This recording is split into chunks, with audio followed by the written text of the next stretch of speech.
So you actually decided to click on this video. Now let's see if I can actually get you to commit.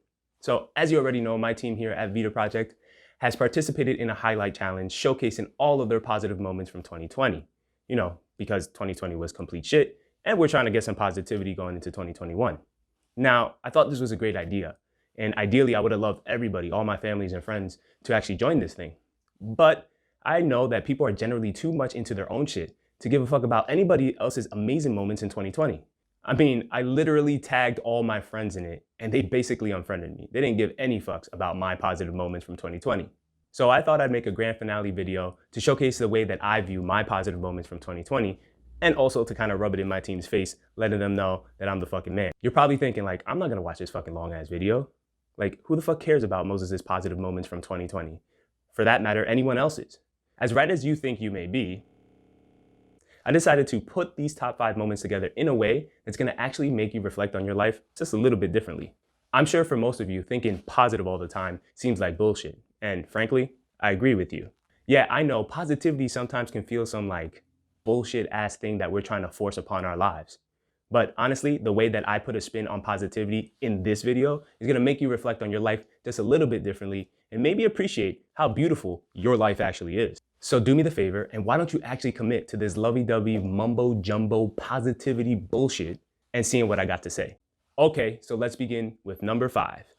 Ego of a dancing queen. Yep, that's right, it's me. Now, as most of you might know, or don't, this white chocolate sexy ass motherfucker right here can dance his ass off. The natural blood of this Puerto Rican ancestry flows through me when the sounds of the congas hit the speaker.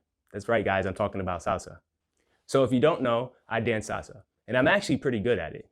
And I probably thought that I was a lot better than I actually am, until 2020 came along. Now, let me give you a little bit of context.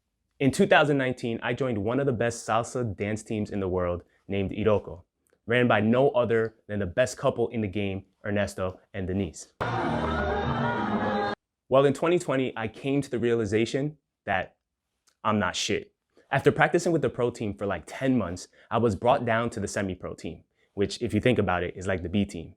Now you're probably thinking this is some scrub ass team like Average Joes from dodgeball, but the group that I actually joined were full of badass dancers that honestly were better than me. So how is this a highlight?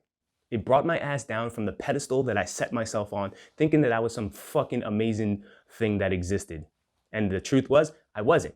Now, I'm not saying that I'm bad or that the semi-pro team was shit, but when Ernesto takes a look at you like this in practice, then you know you got some goddamn work to do. To honestly think that I was gonna surpass these passionate dancers who come in, work and bust their ass every single day, and my ass comes in for 10 months, practices like 4 hours, and thinks that I'm gonna get some shit or I deserve some shit, I was fucking lying to myself. It was the shot that my ego needed to fucking come down from that fucking big ass pedestal I had myself on. And honestly, I appreciated Ernesto and Denise so much for that because I got an opportunity. I got an opportunity to truly learn, to truly have fun, to truly begin expressing an authentic version of myself. And if it weren't for them and that decision, I would have never understood that. I would have never been able to really look at myself and say, hey, Moses, you're not that fucking good. And what was the result from all of this? I actually got to perform. Look at this white, sexy, chocolate motherfucker dance. That was such an amazing moment for me in 2020. And it doesn't have to be all positive because there's so much to learn from the fucking negative. I could have easily looked at this moment and quit. Which brings me to number 4. I quit. Well, you think after being brought down to the semi-pro team and not ever getting the chance to perform with the actual pro team that I'd quit. Well, guess what, guys? You're right. I did quit. But not because of a hurt ego or that I was brought down to the semi-pro team, but because of COVID. I'm sure like most of you, COVID gave you an opportunity to reflect on life. And for me, it did the same exact thing. I actually got a moment to sit down, think, pause, and actually decide what I wanted to do with my life, what I really wanted to achieve. Hanging up my dream of performing on stage with passion and love was like Michael Jordan deciding to retire after playing with the Wizards. I came to the realization that I was chasing something that no longer fit my life, fit the life that I actually wanted to build. And because of COVID, I actually started working on my message, started working on my vision. And the quarantine gave me an opportunity to do that. Because of COVID and the quarantine, I started building my vision, building the message of what my dream was going to be. Why I left $80,000 to come and do this, what you see me doing right now. And I started working on being able to express that message with the work and the growth that I actually put into my podcast, my social media, all my content that you see out there, and connecting with people that actually love and want to do the same thing. And the result? Well, you guys are watching this video.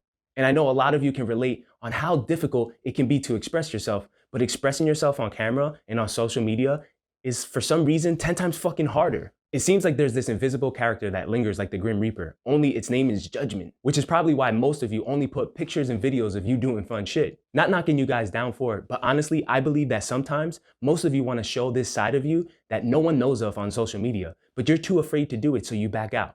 Or maybe you actually want to post a thought and can't really articulate it, so you find some fucking half-ass meme to put up on your story or on your page that does it for you. And I totally get that, because that was me. That was me before the quarantine. I was always afraid of what people thought of me, what this judgment character that lived inside my head was saying about all the things. You're too white, you don't know how to speak, you can't express yourself, all these fucking thoughts. But guess what? The quarantine helped me get over that fucking shit. I've become more creative and fearless with my thoughts. I'm more open to expressing the different versions of myself. The funny, the angry, the serious, the intelligent, the goofy sides of me that only people who truly spend time with me actually get to know. The process that I went through in 2020 with this quarantine was the process of truly accepting the most authentic version of myself, allowing me to go into that space and trying to find this Moses that never existed. And guess what? It's the most liberating fucking feeling I've ever had in my life. And in that process, I was able to learn so much. I learned about social media, I learned about marketing, I learned about filming, lighting, audio. I learned so much and was able to put this together so that I can make something like this, which I would have never thought of doing in my life. And from there, I got clear on my vision, what I wanted my life to look like, the people that I actually wanted to surround myself with. Which brings me to number 3. I met Pocahontas. So in June of 2020, I met this beautiful specimen of a human being right here, coming into my life like Miley Cyrus on a fucking wrecking ball, except that wrecking ball is made of chocolate and it made life taste so much better. This Peruvian beauty is one of the most beautiful souls I've encountered in my life. Her beautiful energy that constantly radiates optimism, positivity, and motivation is truly authentic. She cares about people so much, and the best part about it, that I'm no different. She's going to care for you as much as she cares for me. That's how genuine and beautiful her soul is. It's a human being that I truly enjoy spending time with. In just a short amount of time, she has become one of my closest friends, whom I trust telling the deepest and darkest sides of me and express my fullest vulnerabilities without fear of being judged, and she truly accepts me for it. Not only does she have these amazing qualities, but when I first met her, she completely impressed me because she could pick shit up and put shit down like a fucking beast. So you think that meeting people of this caliber is super rare, but for some reason I started to notice that I actually have a lot of these types of people around me, which brings us to number 2, Confucius. Now this next highlight isn't so much a highlight, but more like a 3-hour fucking movie where you don't know what the fuck is going on. I'm sure you've seen this guy on my Instagram feed or in my story with his tight ass pink pants in the summer, which is probably why all the women come to our boot camp and classes, and probably the only reason why Vita Project is still up and running is because of this man right here. Now, if you ever hung out with him, you know what I'm talking about when I call him Confucius. I like to refer to him as my cloud of information. Only this information is a disorganized school folder of a child with an extreme case of ADHD.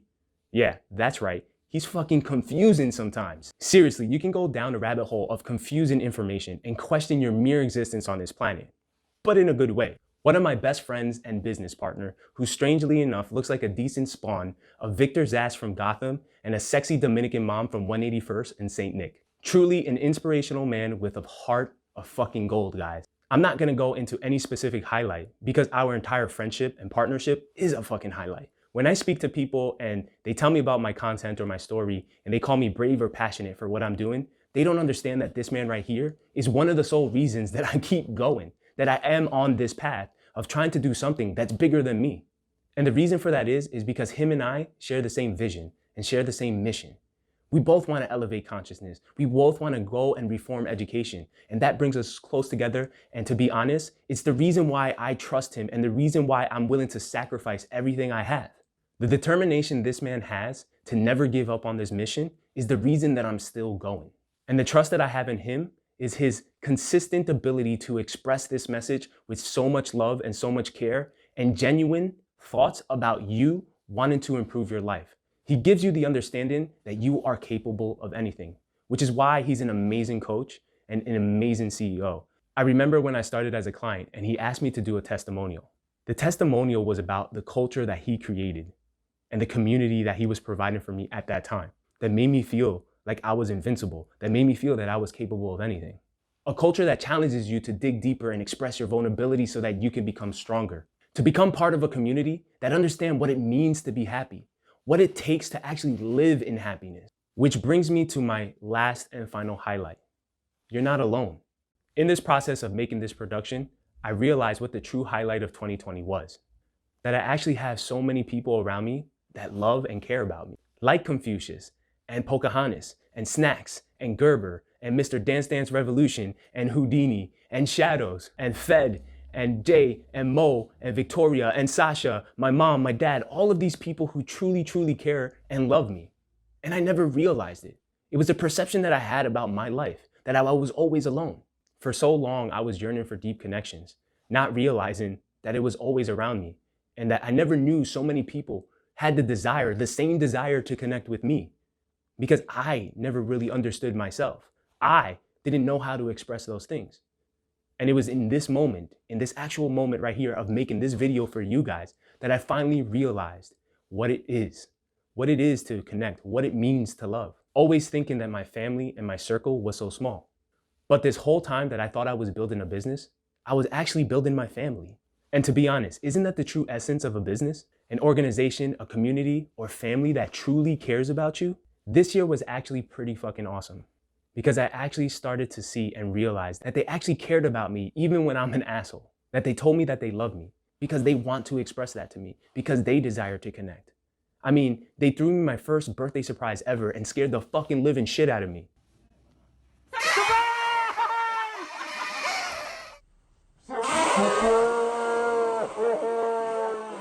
That to me was a form of expression of love that I'd never have ever felt in my life before.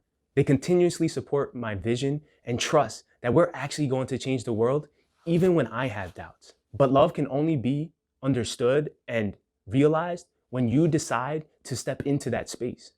And we all have our stories and we all have our reasons why we don't ever feel love or why we feel alone. But it's my responsibility to go into those things. And this year I actually got to fucking realize that. And it was because of all these stories, the accumulation of all these highlights that fucking made me feel appreciated. These people that truly care about me, that are a part of my family, and that I realized that I'm not alone and I have a big fucking circle. I never realized how many people have the same desire to connect, who crave the feeling of feeling alive just like I do, just like you do, who want to know that what they do on this planet actually fucking matters. I've always had this family around me. I was just too blind to ever realize it. A few weeks back, I was watching the movie Green Book, and one of the characters says, "Hey, I wouldn't wait. You know, the world's full of lonely people afraid to make the first move." And when I heard that quote, I honestly believe it was a direct shot at me, because I felt that shit here. Now, it's not like I changed and started going around hugging people and telling them that I love them, but I was gifted with awareness in that moment to realize that I have so much to be grateful for. Because what matters on this planet is not necessarily what we're trying to get or what we're trying to achieve, but what we already have and what we've done to accomplish to get those things. And truly appreciating and taking a moment to see that and appreciate that. And most importantly, express that to the people who've been a part of it. And the great thing is that I have an amazing team that challenge me every single day to express this part of me, who make me aware. Even when I don't want to see it, I have them there constantly pushing me. Francis has this analogy that he recently created. Most businesses are going to give you what you want or what you're looking for. We refer to those businesses as candy.